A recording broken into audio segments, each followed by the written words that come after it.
Well,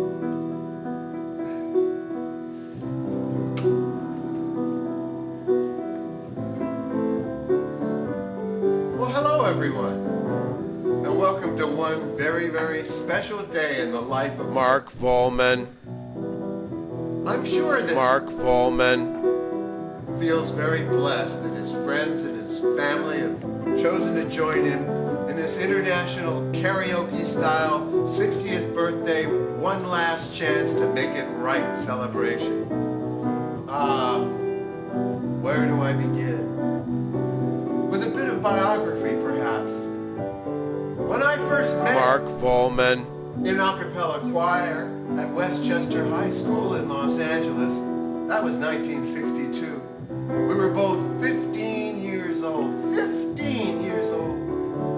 We spent many a day together getting thrown out of class, and many a night together sleeping over in his parents' den. B and Joe never checked their booze bottles very well, because we would often just partake and refill those bottles with water. We slept head to head in B's corner grouping, that little sofa thing she had in the den.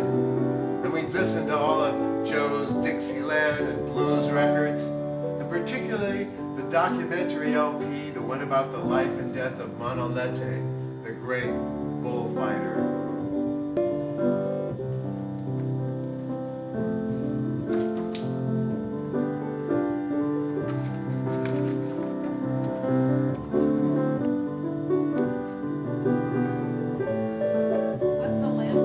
And the next year, both of us wound up joining this little rock band, the Crossfires. Yes, we climbed every mountain all right.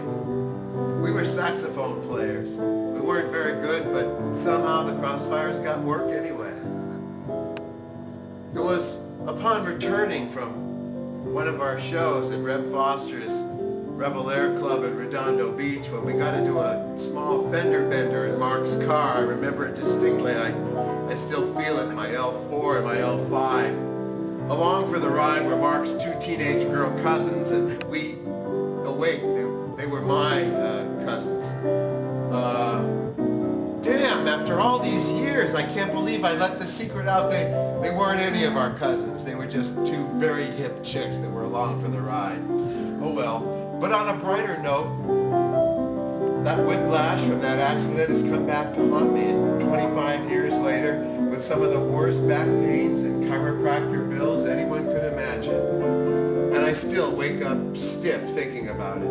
Not that kind of stiff, you asses. Get your minds out of the gutter.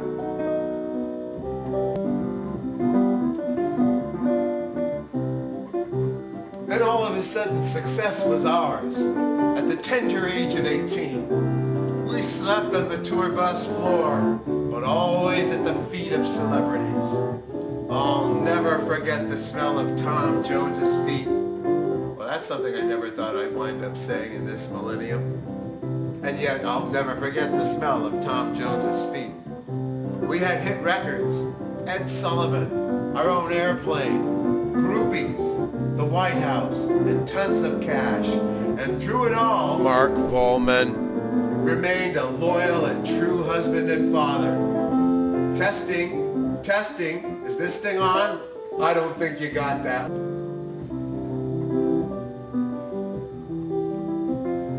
Our virtues were further tested when the group broke up, and we, the two of us, joined Frank Zappa's Mothers of Invention. All right, so maybe we weren't so virtuous. But it was the 70s. Love the one you're with, remember? And we survived. That's one thing we can all say about your father, Hallie and Serena. He survived.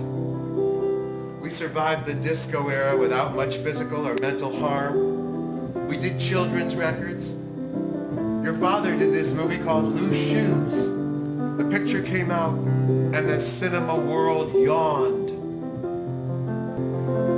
By now we had morphed into Flo and Eddie.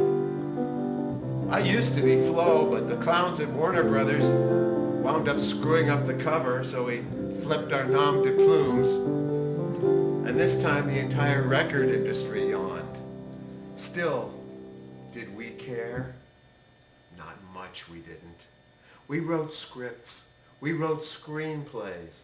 We signed a development deal with Universal. We acted. We took improv classes. We made a pilot. And now the TV industry yawned. We would lock ourselves up in whatever office we were occupying at the time, whether it was Strawberry Shortcake or Miss Universe, and partake of substances and dig on reggae music. We went to Jamaica. We made a record. The Rastafarians, they were too high to even yawn.